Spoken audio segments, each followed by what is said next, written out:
축복합니다. 우리 옆 사람 한 분 한 분 인사 나누시도록 하겠습니다. 늘 사랑합니다. 함께 인사 나누도록 하겠습니다.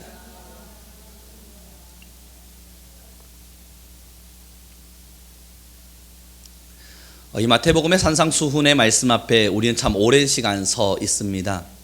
그럼에도 여전히 산상수훈을 읽고 오지 않는 분들이 계신다면 오늘을 빌어서 다시 한번 부탁드림은 여러분 산상수훈을 한 번쯤 다시 읽어봐 주시고 또 읽어봐 주십시오. 왜냐하면 여러분 우리에게 있어서는 굉장히 유명한 명설교가들이 전 세계를 휘젓고 우리에게 많은 은혜들을 끼쳤지만 산상수훈은 쉽게 말해 예수님이 우리에게 하신 설교와 같습니다. 굉장히 긴 말씀을 산에서 우리에게 가르치셨고 설명하셨기 때문에 어떠한 명설교의 설교보다도 훨씬 더 탁월한 말씀 그 자체에 은혜되는 이야기들과 하나님의 사랑들이 참 고스란히 묻어져 있습니다. 물론 읽다 보면 이것이 도대체 무엇을 의미하는가 깨닫지 못하는 순간 있습니다. 그러나 여러분 우리의 지식을 넘어서 역사하시는 하나님의 말씀을 우리는 믿습니다. 우리의 심령 안에는 반드시 살아있는 영이 있어서 이 말씀은 성령의 은혜를 입어 여러분의 영혼을 깨웁니다. 우리의 지식으로 깨닫지 못하는 많은 지식 성경의 이야기들이 있을 줄 모르나 그러나 그럼에도 성경을 읽어야 하는 이유는 우리의 영혼이 깨달아지는 순간이 있기 때문입니다.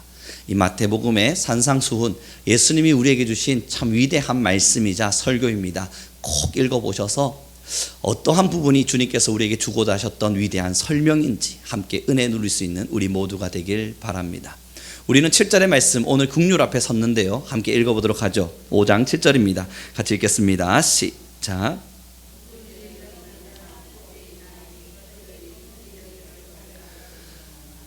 여러분 우선 이 사전적 의미를 알아봐야겠죠. 이 긍휼이란 의미에 우리 국어 사전의 의미를 보니까 불쌍히 여긴다라고 기록이 되어져 있더라고요. 불쌍히 여기는 마음, 갸륵하게 여기는 마음이라고 기록되어져 있습니다. 그런데 이것을 국어 사전으로만 살피니까 뭔가 의미가 참 빈약합니다.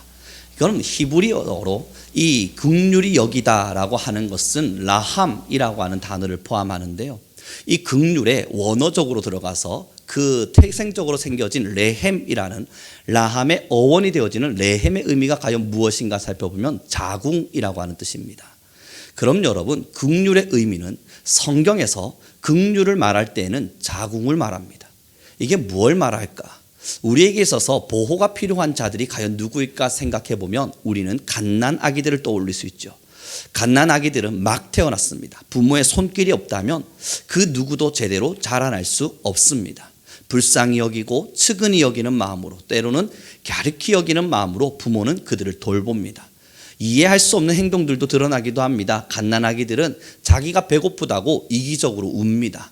엄마가 얼마나 피곤한지 아빠가 얼마나 지쳐 있는지 그런 거에는 크게 신경 쓰지 않습니다. 내가 울고 싶으면 울어요. 그래서 이 갓난 아기들을 돌본다는 건 너무너무 힘듭니다. 그러나 여러분 왜 긍휼이 자궁이라는 뜻을 갖고 있겠어요?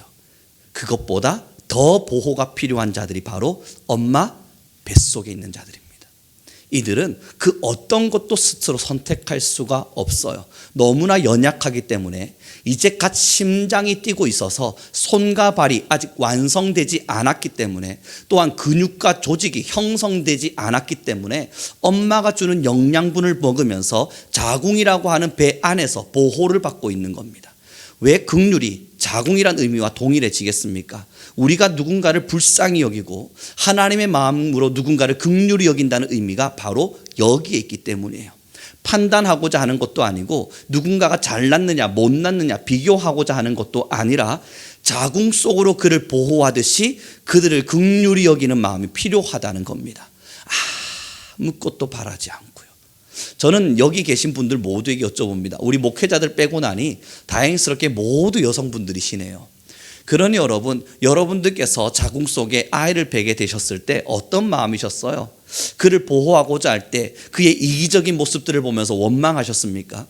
때로는 내가 아무리 맛있는 걸 먹어도 계속 달라고 배고파하는 아이를 보면서 그만 좀 먹으라 배를 막 두드리셨어요? 아니면 그를 보면서 시기하기도 하고 그를 보면서 미워하기도 하고 너는 왜 내 뱃속에 들어왔느냐 질투하기도 하면서 그런 삶을 사셨습니까?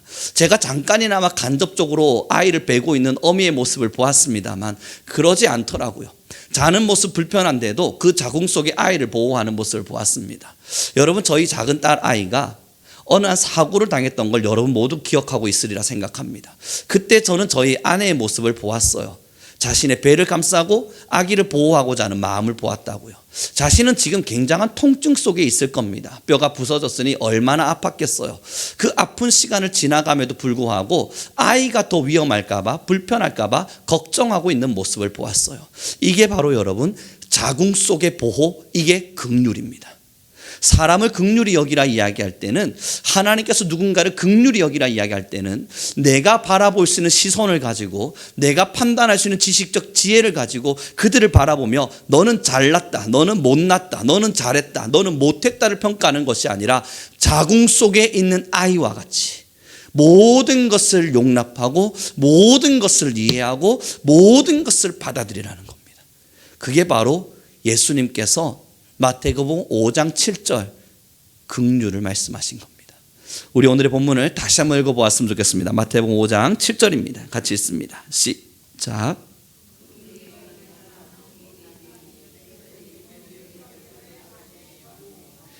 그런데 여러분, 이 7절의 말씀에 뭐라 기록됩니까? 너가 먼저 긍휼히 여김을 하면, 그러면 그 뒤에 따라오는 것이 긍휼히 여김을 받게 될 거라는 겁니다. 우리가 지금 살아가는 사회적 법칙과는 너무 다르지 않나요? 누군가가 나를 먼저 인정해 주면 나도 당신에게 이것을 내밀겠습니다. 이고 내가 먼저 당신에게 손을 내밀었을 때에 당신이 내 손을 잡지 않는다면 나도 내 손을 거두겠습니다. 이게 우리의 사회적 법칙입니다. 네가 나를 사랑하느냐? 그럼 나도 너를 사랑하리라. 그리고 내가 먼저 너를 조금 사랑해 볼 테니 너도 나를 사랑해 달라. 이것이 우리가 가지고 있는 사회적 법칙일 텐데, 여러분이 본문이 뭘 이야기합니까? 아무 가치 없이, 아무런 대가 없이 자궁 속에 아이를 보호하듯 그들을 긍휼히 여기면 너도 긍휼히 여김을 받을 것이다 인데요, 여기서 너도 긍휼히 여김을 받는다는 것은 사람으로부터 오는 것이 아님을 우리는 너무 잘 알고 있죠. 하나님께서 너희를 긍휼히 여겨 주실 거라는 거예요. 사랑하는 성도 여러분, 그리고 우리 돌이켜 생각해 보니까 이미 너무나 강력한 긍휼을 받았습니다. 예수님께서 스스로 십자가를 지심으로 우리를 긍휼히 여기셨다 말씀하셨어요. 우리가 먼저 이미 긍휼을 받아버린 거예요. 우리가 긍휼을 베풀어야만 긍휼을 받을 수 있는 것인데, 우리는 아직 긍휼을 베풀지 않았음에도 불구하고 하나님께서 우리에게 먼저 긍휼을 베풀어 주신 거예요. 이것을 보고 여러분 이중빚을 지었다고 이야기하는 겁니다. A를 해야만 B를 받을 수 있는데 아직 A를 하지도 않은 사람에게 B를 줌으로써 하나님은 또 다른 말씀을 주시는 거예요. 그러하니 너도 제발 꼭 긍휼을 베풀어 달라. 너희가 나를 사랑하지 못했을 때에, 너희가 내게 사랑받을 자격 없을 그때에 내가 너에게 먼저 긍휼을 베풀어 주었으니 너희도 긍휼을 베풀어 달라는 하나님의 은혜이고 하나님의 말씀이고 하나님의 부탁인 겁니다. 사랑하는 성도 여러분, 우리가 긍휼의 성품을 가질 수 있나요? 불가능합니다. 이 긍휼은 하나님의 성품이에요. 사람이 가질 수 있는 성품이 아니라고요. 정말로 그냥 불쌍히 여기는 정도라면 우리는 할 수 있습니다. 가난한 아이들을 보면서 불쌍히 여기면 되죠. 죽어가는 영혼을 보면서 적당한 불쌍함을 느끼면 되겠죠. 때로는 우리의 말과 다른 행동들을 보여주는 누군가를 보면서 측은히 여기는 마음 정도는 얼마든지 가질 수 있겠지만, 정말 그를 갓난 아기 품듯이, 모태 품듯이 품어낼 수 있겠는가? 불가능한 이야기일 겁니다. 근데 사도 바울의 고백을 보니까 내가 해산하는 고통으로 너희를 낳았다 말하고 있더군요. 사도 바울이 영혼들을 품어낼 때에 그저 그렇게 품어낸 것이 아니라, 적당한 선에서 품어낸 것이 아니라 내가 해산의 고통으로 너희를 품었다 말하고 있는 사도 바울의 음성을 들어봅니다. 사람은 긍휼의 성품을 가지지 못해요. 그러나 성령에 충만한 사람은 그 긍휼의 성품을 닮아갑니다. 성령 안에서 하나님이 이끄시는 대로 내 의지와 나의 능력대로 가는 것이 아니라 성령의 이끌림을 받아 긍휼을 날마다 사모하며 나아갑니다. 사랑하는 성도 여러분, 우리는 긍휼하지 못하겠지만 하나님은 우리에게 긍휼을 요청하고 계셔요. 우리는 긍휼하지 못할 사람이지만 하나님은 지금도 우리에게 긍휼을 베풀라 말씀하고 계세요. 이것이 무엇을 이야기하겠습니까? 우리의 한계에 부딪혀 보라는 이야기가 아니라 지금 우리가 여전히 부족하니 성령 하나님의 능력이 필요하다는 것을 잊지 말아달라는 부탁일 겁니다. 오늘 우리 본문의 말씀 하나를 보았으면 좋겠는데요. 에베소서 2장 4절부터 5절의 말씀입니다. 함께 읽겠습니다. 시작. 긍휼이 풍성하신 하나님이 우리를 사랑하신 그 큰 사랑을 인하여 허물로 죽은 우리를 그리스도와 함께 살리셨고, 그 뒤에 본문의 말씀에 너희는 은혜로 구원을 받은 것이라 이야기했어요. 긍휼이 풍성하신 하나님이 우리를 이미 긍휼히 여겨 주신 겁니다. 그래서 우리에게 놀라운 구원의 사랑을 주셨어요. 이것을 잊어버리게 되면 우리는 누군가를 판단할 수 있습니다. 사랑하는 성도 여러분, 긍휼의 반대어가 무엇인가 찾아보았더니 여러 가지 많은 단어들로 평가할 수 있지만 그 중에 제 눈에 들어왔던 것이 바로 공의였습니다. 공의라고 하는 것은 옳고 그름을 따져서 그것을 명확하게 판단하는 것을 공의라고 이야기합니다. 잘한 자에겐 상을 주고 못한 자에겐 벌을 주는 것, 이것이 바로 공의입니다. 칭찬받을 만한 사람에겐 칭찬을 해주고 벌을 받아야 될 사람에겐 벌을 주는 것이 바로 공의예요. 올바르게 판단한다는 이야기죠. 우리는 언제나 공의의 심판의 잣대들을 댑니다. 판단하기를 좋아하죠. 나는 언제나 옳은 말을 하는 사람입니다. 여러분, 그래서 옛날에 심리학자가 이야기하더라고요. 세상에서 가장 멀리 해야 될 대상 1호가 난 언제나 옳은 말을 하는 사람이라는 그 사람이랍니다. 왜 그러한가 보았더니 그 심리학자는 그러더군요. 맞고 그름으로 판단하기를 좋아하는 사람은 자신에게 대하는 판단과 남을 대하는 판단이 달라서 남에게는 한없이 좁은 문을 대지만 나에게는 너그러운 가슴을 대기를 좋아한다 이야기예요. 특히 긍휼이 필요한 사람에게조차도 다가가 옳고 그름을 판단해 가면서 내가 너를 사랑하기 때문에 옳고 그름으로 판단해 주는 거야 말하기를 좋아한다 그러더군요. 누가 그러는 줄 아십니까? 제가 그렇습니다. 제 성품 자체가 옳고 그름을 판단하는 것을 참 좋아합니다. 어떤 것이 맞는가, 어떤 것이 틀린가를 판단해서 이것은 너가 잘못했기 때문에 이런 거야. 너는 그러니 벌을 받아야만 하는 거야. 저는 그렇게 명확하게 칼 끄듯 끊는 것을 참 좋아하는 성품을 타고났습니다. 그러나 여러분, 그렇게 살다 보니 한 가지를 알게 되는 게 있습니다. 난 여전히 못합니다. 전 여전히 모자랍니다. 지금도 부족하고 지금도 못난 모습 그대로 살아내고 있습니다. 하나님께서 만약 공의의 심판의 잣대로 옳음으로 저를 판단하셨다면 저는 지금 이 자리에 설 수 있는 자격이 하나도 가지고 있지 못합니다. 주의 복음을 전할 수 있을까요? 저는 불가능합니다. 오늘 저는 학교에 30분가량의 복음을 정확히 제시하기 위해서 영상 하나를 찍었어요. 그 영상을 찍으면서 학생들이 복음을 알았으면 좋겠다는 간절한 마음을 담아서 복음의 메시지를 전해보았습니다. 영상을 만들었고 편집을 했고 다시 돌이켜 들어보는데 마음에 드는 게 하나도 없는 거예요. 제가 알고 있는 하나님의 놀라운 사랑을 고스란히 담아내질 못한 거예요. 하나님의 사랑이 얼마나 대단하고 좋은지를 아이들에게 하나하나 일목정연하게 잘 설명해 주고 싶었는데 설명해 놓은 그것을 다시 들어보니 제가 알고 있는 하나님의 놀라운 사랑에 1도 머물지 못하는 부족한 설명밖에 못한 거예요. 그리고 나서 돌아서서 얼마나 하나님 앞에 회개가 나오는지, 하나님, 내가 하나님의 사랑을 놀랍도록 받았는데 그 사랑을 아이들에게 전하고 싶어서 영상을 찍어 보았는데 들어보니까 하나도 마음에 들지 않습니다. 진짜 받은 하나님의 사랑의 표현이 이렇게 미흡할 수 없는데 언어는 왜 부족한지, 나는 왜 말을 하지 못하는 자인 건지, 왜 나는 지식이 없고 똑똑하지 못한 자인 건지, 왜 이렇게 부족한 언어들로만 하나님의 사랑을 설명할 수밖에 없는 건지, 그 영상을 몇 번이나 돌려보면서요, 너무 부족해서 이걸 올릴까 말까, 들려줄까 말까 너무 많은 고민을 했습니다. 그뿐인가요? 이 영상 하나가 완성되기 전에 여러분, 저는 보통 강의 영상을 찍으면요 한 큐에 한 컷에 끝나버립니다. 30분 영상은 30분이면 충분해요. 그런데 이 복음 전달을 위한 영상은 20번을 다시 찍고 다시 찍고 다시 찍었어요. 아무리 설명해 보아도 제가 받은 하나님의 사랑을 표현할 방도가 없는 거예요. 계속 부족한 겁니다. 전 놀라운 긍휼을 입은 사람입니다. 누군가를 판단하기를 좋아했으나 저는 하나님 앞에 판단받지 않았습니다. 누군가의 옳고 그름을 따지기를 좋아했으나 저는 하나님 앞에서 옳고 그름을 한 번도 잣대질 당한 적 없습니다. 그러니 하나님이 지금 저를 여기에 세워주셨습니다. 이렇게 살아가게 하셨고 이 못난 모습 그대로, 잘못한 모습 그대로 오늘을 호흡하게 하셨습니다. 긍휼이에요. 하나님의 긍휼이 아니었다면 오늘을 살아낼 수 있었을까? 불가능할 겁니다.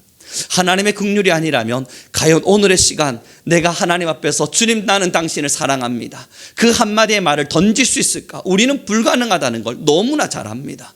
우리의 연약함을 아시는 하나님은 우리를 긍휼히 여기셨고 오늘도 공의가 아닌 사랑으로, 공의가 아닌 긍휼로 우리를 보듬어 주셨으며 품어 주셨기에 오늘을 우리는 살아가고 있다는 걸 알아요. 그럼에도 불구하고 주변을 살펴보니 저는 여전히 판단하기를 좋아합니다. 저는 여전히 옳고 그름으로 누군가를 평가하기를 좋아합니다. 사랑하는 성도 여러분, 놀라운 은혜를 입었건만 여전히 그 은혜를 베풀지 못하는 옹졸한 가슴을 보아요. 놀라운 사랑을 매일매일 입으며 살아가지만 그 사랑의 대가에 어떤 결과물 하나도 내밀지 못하는 연약하고 부족한 한 명의 목회자의 모습을 저는 매일 마주해 보아요. 우리는 오늘도 그렇게 긍휼의 옷을 입었습니다. 예수님으로 말미암아. 사랑하는 성도 여러분, 우리는 여전히 긍휼하고 있지 못한데 하나님은 여전히 우리를 긍휼히 사랑하셔서 오늘 저와 여러분에게 또 이렇게 말씀을 나누시는 귀한 시간 주시지 않으셨습니까? 오늘 예배의 자리에 들어와서요, 하나님께 기도하는데 그 마음이 괜히 들어오는 겁니다. 과연 내가 오늘 이 예배 자리에 설 수 있는 사람인가? 아니죠. 우리가 어떻게 하나님의 제단 앞에서 하나님을 예배합니까? 과연 우리가요, 오늘과 같이 살아낸 저의 모습이 여러분 예배할 만합니까? 하나님의 지성소, 거룩한 지성소 안으로 들어와 하나님의 임재를 요청할 수 있는 사람입니까? 우리는 그런 사람 아니에요. 하나님의 거룩하심의 임재가 오늘 나의 심령과 마음 안에 있기를 우리가 정말 구할 수 있는 사람입니까? 우리는 그럴 수 있는 사람 아니에요. 그런데 오늘 뒤에 서서 앉아 기도하는데 하나님, 내 안에 임재해 주십시오. 그 기도를 던지는 순간 주님, 저에게 말씀해 주세요. 이것이 내가 너를 향했던 긍휼이다. 도저히 지성소에 일어서지 못할 너가 오늘 이 지성소 앞으로 나와 나의 은혜를 구하고 나의 임재를 구할 수 있는 것, 이것이 내가 너를 향했던 긍휼이다. 사랑하는 성도 여러분, 우리는 오늘 이 예배를 드릴 수 있는 자격 없습니다. 우리는 이 예배 현장에서 하나님을 놀랍게 찬양할 수 있는 힘과 능력을 가지지 못한 사람입니다. 그러나 긍휼의 옷을 입었기에 주님 앞에서 이 시간 예배합니다. 그래서 우리 성도님들 모두를 도전하며 우리 성민교회 모두 함께 이 긍휼의 옷을 입어보기를 바라요. 우리는 할 수 없어요. 이걸 인정해야 돼요. 나는 긍휼이 많은 사람이야 라는 마음이 든다면 여러분, 그거 오해하고 계신 겁니다. 그건 자기를 잘못 판단하고 계신 거예요. 나는 긍휼이 너무너무 많은 사람이라 내 성품은 하나님을 적당히 닮아내고 있어 라고 여러분 생각하신다면 그거 심각한 교만일 테고 하나님께서 요청하시는 회개의 자리가 필요한 성도일 거라 생각합니다. 우리 모두는 지금 긍휼의 옷을 입어야 될 때가 되었습니다. 왜 그러냐고요? 하나님께서 우리에게 요청하신 긍휼은 자궁과 같은 긍휼입니다. 어떤 판단도 이루어지지 않은, 어떤 용서와 어떠한 미움과 어떠한 잣대도 용서되지 않는, 그것 어떤 것도 우리에게 용납되지 않는 자궁과 같은 긍휼. 모든 것이 이해되고 모든 것이 용납되며 모든 것이 받아들여질 수 있는 철저한 보호 아래 있는 그 긍휼 말이에요. 저는 여러분, 절교 하나를 기억하고 있습니다. 저희 아내가 사고가 났을 때에 저희 아내 배에 정확하게 차가 찧어 있었어요. 저는 지금도 그 장면을 상상하기도 싫습니다. 아마도 저희 아내는 그것을 기억하지 못하겠지만 저는 그 장면을 너무나도 명확하게 보았고 지금도 한 번씩 그 위치를 지나갈 때면 끔찍하여 쳐다보고 싶지도 않습니다만, 그렇게 저희 아내 배에 차가 딱 끼어 있는 그때에 저희 아내가 처음 외쳤던 단어가 아기라는 단어였어요. 아기. 자신의 배가 다쳤는데 왜 아기를 보호합니까? 내 배가 아픈 거면 내 배에 어떻게를 외쳐야죠. 지금 내가 아프다고 외쳐야죠. 지금 내가 너무 고통스럽다고 외쳐야죠. 그런데 왜 아기를 외치냐고요.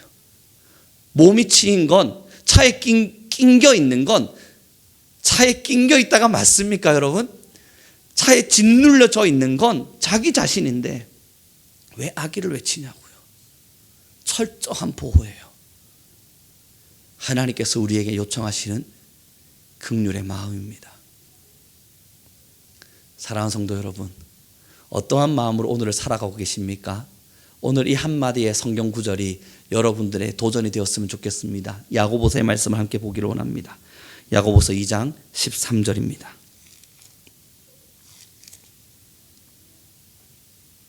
함께 읽습니다. 시작. 긍휼을 행하지 아니하는 자에게는 긍휼 없는 심판이 있으리라. 긍휼은 심판을 이기고 자랑하느니라. 사랑하는 성도 여러분, 오늘의 본문을 좀 자세히 다시 한번 봐주십시오. 만약 너희가 긍휼을 행하지 않는다면 너희 또한 긍휼 없는 심판을 받게 될 거랍니다. 우리가 영혼을 긍휼히 바라보지 못하고, 우리가 사람을 긍휼히 바라봐 주지 못하고, 우리가 함께하고 있는 사람들, 이웃들, 그 수많은 영혼들을 긍휼함으로 보듬어 주지 못한 채 여전히 심판의 잣대를 들이밀기 시작한다면 오늘 본문이 뭐라 이야기하냐면 너희 또한 긍휼 없는 심판을 받게 될 것이다. 하나님의 긍휼 없는 심판을 우리가 받게 될 거라는 거예요. 사랑하는 성도 여러분, 이것이 두려워서라도 우리는 긍휼의 마음으로 나아가야만 합니다. 긍휼의 반대여 공이라 이야기했습니다. 그러나 그 공의의 또 다른 언어는 판단입니다. 우리가 옳고 그름을 스스로 판단하는 거예요. 하나님 앞에서 내가 맞고 틀리고를 스스로 판단해내는 거예요. 긍휼이 없는 사람들의 가장 강력한 강점이 바로 판단입니다. 우리는 늘 판단하기를 좋아합니다. 우리는 이성적인 사람인지라 판단이라고 하는 것을 나의 가장 큰 강점이라고 이야기하기도 하죠. 그렇습니다. 좋아요. 우리는 판단해보자고요. 누군가를 판단하되 옳고 그름을 판단하지 말고 내가 어떻게 그를 도와야 할지를 판단하기 바랍니다. 그의 연약함이 무엇이고 그의 부족함이 어떤 것이며 그를 향하여 어떤 손을 내밀어야 되는지를 판단할 수 있는 우리가 되기를 바라봅니다. 나의 잘남 소리치려 그러면 못할 사람 어디 있겠습니까? 군대 가보면요, 여러분 늘 이야기하지만 자기 집 부자 아닌 사람 없습니다. 저도 목회자의 자녀였는데요, 가난하기 짝이 없었는데요, 군대에서만큼 부자였습니다. 누구에게라도 꿀리지 않기 위해서 우리는 부자스럽게 말할 수 있다고요. 언제든 자신의 어깨를 내세우면서 내가 얼마나 명예롭고 대단한 사람인지 자랑할 수 있어요. 자신의 본질과 모습은 그런 사람 아니면서 그런 척할 수 있다고요. 가식의 가면을 뒤집어 쓰고 나는 그런 사람인 것처럼 스스로 가면 속에 속아 살아갈 수도 있어요. 나는 원래 그런 사람 아닌데, 나의 본질과 본성은 절대 그런 사람 아닌데, 그 정도의 수준에 도달할 수 있는 사람이 아님에도 불구하고 가면을 오랫동안 쓰고 있다 보니 그 가면이 진짜 자기인 줄 착각하며 살기도 한다고요. 사랑하는 성도 여러분, 그렇게 우리는 우리의 명예를 드러내고 나의 잘남을 드러내고 나의 대단함을 드러내며 살아낼 수 있습니다. 좀 부족한 것들은 감추어 가면서 많은 사람들을 판단하며 내가 똑똑하다고, 내가 좀 더 많은 것을 알고 있다고, 지금 내가 하는 것이 옳은 것이라고 고집 피울 수도 있습니다. 이것은 누구나 할 수 있는 일이고 세상 사람들 누구나 이미 하고 있는 일입니다. 우리가 세상을 거슬러 살아가는 이유는 하나님의 마음을 알았고 하나님의 긍휼을 입었고 하나님의 말씀의 사랑이 지금도 우리와 함께하고 있기 때문이에요. 여전히 연약하죠. 여전히 부족해요. 우리는 여전히 할 수 없는 사람이에요. 그것을 철저하게 인정하니 우리가 매일매일 기도하며 긍휼 입은 자로서 하나님 긍휼을 베푸며 살아갈 수 있게 해달라 성령을 구하며 나아가는 겁니다. 사랑하는 성도 여러분, 우리는 자랑하기를 좋아하나 긍휼한 사람이 됩시다. 우리는 명예로운 것을 좋아하나 긍휼을 베푸시는 사람이 되어보죠. 우리는 판단하기를 좋아하고 고집 피우기를 좋아하나 그럼에도 긍휼의 옷을 입을 수 있는 모두가 되기를 소망해 봅니다. 이 긍휼의 이야기로 우리는 3주의 말씀을 더 함께 나누어 가려 합니다. 하나님의 말씀이 여러분의 마음 깊숙이 새겨져서 바라기는 부족한 성품이나마 하나님의 성품으로 변화되어져 오직 모태의 아기를 품은 자궁의 마음으로 많은 사람들을 사랑하고 세상을 사랑하고 이웃을 사랑할 수 있는 우리가 되길 바랍니다. 이제 말씀을 정리해 가겠습니다. 우리는 기억해 주십시오. 하나님의 긍휼을 먼저 받았습니다. 산상수훈의 말씀은 너희가 긍휼을 베풀면 긍휼을 받을 것이다 말씀하셨지만 하나님은 이미 우리에게 긍휼을 베풀어 주셨습니다. 그 긍휼이 언제 어떻게 베풀어졌는가 도저히 납득되지 않거든 오늘의 이 예배를 기억하십시오. 하나님의 지성소 안으로 들어와 예수 그리스도의 이름으로 기도합니다. 아멘. 이 한마디를 내뱉을 수 있다는 그 자체가 이미 긍휼을 받은 자이고, 여전히 미흡하고 못난 우리가 하나님 앞에 나와 주님의 제사함이 나의 영혼을 살렸네 찬양할 수 있는 이것이 이미 긍휼을 받은 것이라는 걸 잊지 않기를 바랍니다. 우리는 교만합니다. 그 교만함의 끝을 하나님의 긍휼을 입지 않은 자처럼 살아내는 겁니다. 교만함의 가장 강력한 교만은 하나님의 사랑을 철저히 입었음에도 불구하고 사랑 입지 않은 자처럼 살아내는 겁니다. 사랑하는 성도 여러분, 우리는 교만의 옷을 벗고 이제 긍휼을 입은 자답게 하나님의 은혜에 빚진 그 값을 치루어가며 살아갈 수 있는 모두가 되길 바라요. 여전히 부족하지만 함께 걸어갑시다. 우리 성민교회 긍휼의 옷을 입고 서로를 용납하고 서로를 이해하며 예수 그리스도의 사랑 앞에 서는 모든 교회가 되길 소망하겠습니다. 기도하겠습니다.